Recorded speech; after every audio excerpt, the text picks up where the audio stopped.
cap casualties. It's a phrase used in the NFL. Usually it means a restructure of a contract or a release of a player who is either no longer on a contract or they decided that he's not worth the while anymore.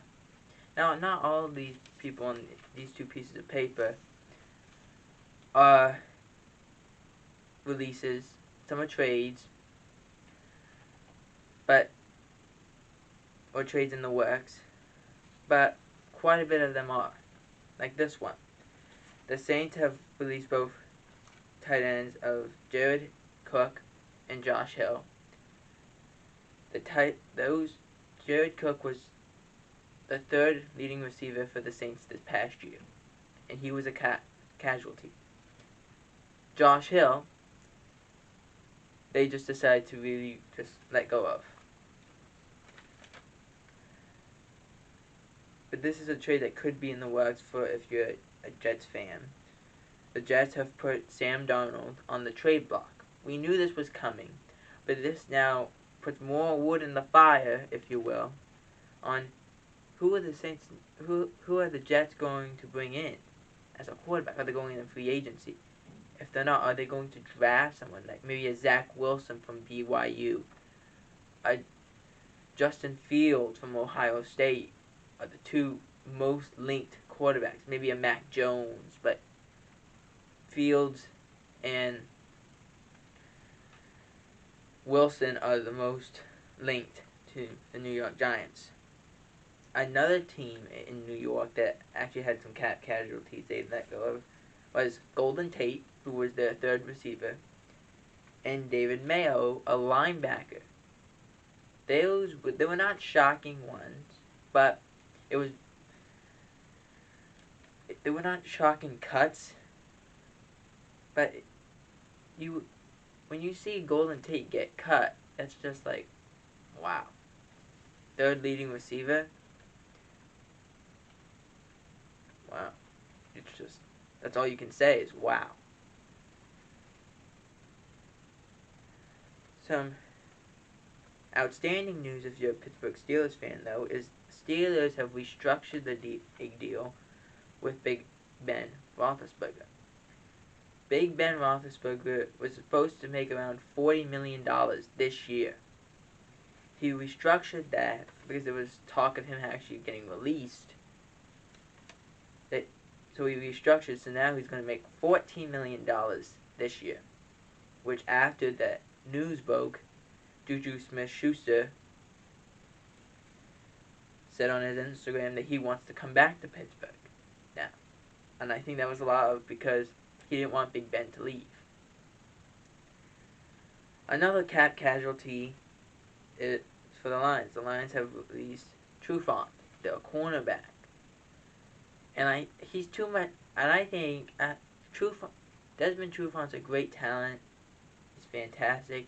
He's very grabby. He tends to grab you more. And I don't think any team would like that. So it's very difficult. Maybe Kansas City will pick him up. Who knows? Also, another thing we gotta talk about is Tom Brady. Tom Brady, when I reported, he was talking to Ian Rappaport about his knee injury. They also were talking about making roughing the passer reviewable. And I agree. It should be reviewable. And not because it's a terrible ruling. Because it is. It's one of the worst rulings in the NFL. If your quarterback gets hit in the helmet, whether it affects the throw or not, I understand you can't get hit in the helmet. But there's times where these defenders are hitting him in the shoulder pad, and the quarterback is moving, so it looks like he got hit, but he didn't get hit. And the quarterbacks now are knowing that if I make my head go back a little bit, they're going to throw the flag. So, it's a dumb ruling. It should be reviewed along with the ball going out of bounds. If it goes out of bounds at the 1 yard line, it's given back to the offense where they lost the ball. So if they lost the ball at the 3 and it rolled out at the 1, they get the ball back at the 3. But if it goes out of bounds across the goal line, out of bounds behind the pylon, it's now the other team's ball. Doesn't make any sense. I think the ruling should be, if he lost the ball at the 1 or between the 1 and 5 yard line, the ball should be moved back to the 10 as a penalty if it goes out of bounds along past the goal line and out of bounds through the end zone. It should go back to the 10 yard line. But if the ball gets fumbled and goes out of bounds at the 1, it should be given back to where they had it. That's my opinion. Some good news though, if you're Bud Dupree, he has now announced that his timetable of return is going to be training camp, which is great for him because he's a free agent and he wants to make money.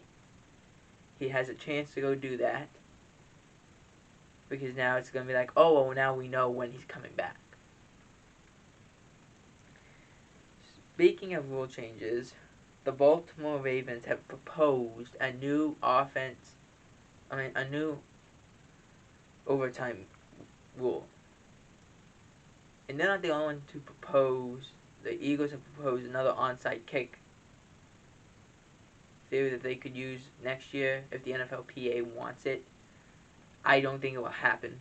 I think the way it is, you can't change it and say, well, if you make a 4th and 15, you get another possession. That doesn't work. It doesn't make sense, really.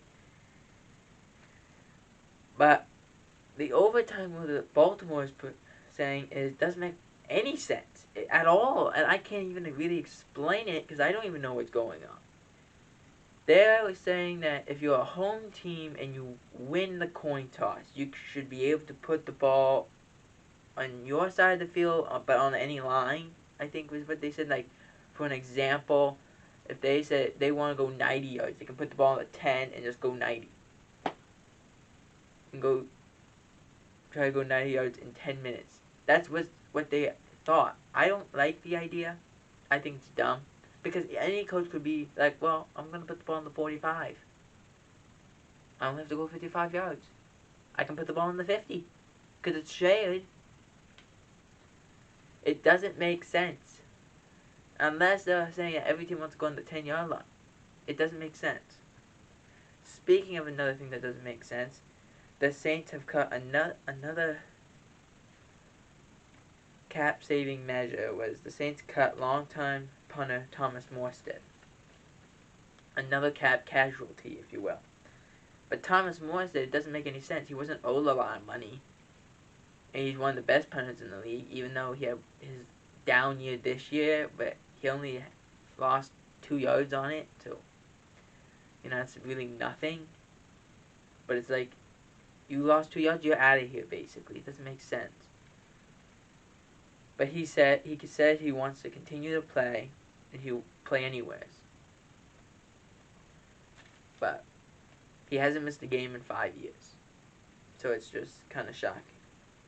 Speaking of shocking news, the Chiefs have changed their name of their stadium. So it's not going to be called Arrowhead Stadium anymore. It's going to be called GEHA Field at Arrowhead Stadium. Now I put in some research into this. The GEHA is government employee health association.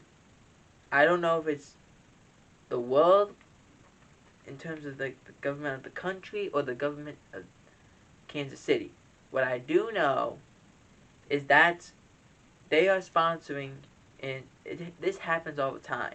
Places go and sponsor stadiums. AT&T sponsors the Cowboys. Gillette sponsors the Patriots. But this is a little ridiculous. It's like the Denver Stadium back about in the 90s was called Mile High Stadium. Now it's called the Empower Field Stadium. Empower Field at Mile High. I don't know. I don't like it. The Vikings cut Kyle Rudolph. That one was a shock, but another cap casualty. The Seahawks have released Josh Gordon, another cap casualty. The Dolphins are trying to trade Kyle Van Noy before they release him. Alex Smith was told that he was going to get released. Anthony Sherman has retired from the NFL after 10 years. He actually rode off into the sunset. After he made the announcement, he got onto a helicopter, got up in the air, and flew right into the sunset. And I was like, that's fantastic. The Eagles have restructured Darius Slay and also re-signed Jason Kelsey to a new contract. Jimmy Graham is okay after being in an automobile accident. He was actually in a rollover incident and was unscathed, which is the best news you can get if you're in an accident, especially a rollover. If I don't pronounce this right, don't blame me, I'm not great with names, but Maya Chaka, I believe is her name, becomes the first African-American female referee in the NFL. Brady's rookie card from his rookie season, obviously, got sold for $1.32 million, which means he got, if you can't understand what that means, is basically he got the card sold for $1,320,000.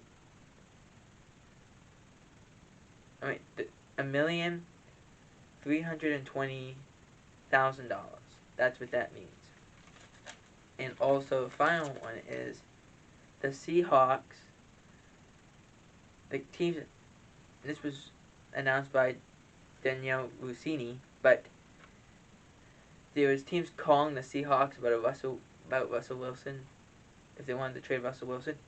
Now it's been reported by her on the Pat McAfee show or on different networks that the Seahawks are actually calling teams if they want to trade for Russell Wilson.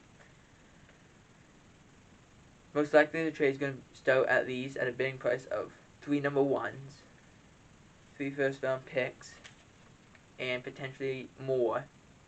The media wants him to go to Dallas. We'll see what happens. But what do you guys think? Should Sam Darnold be on the trade block?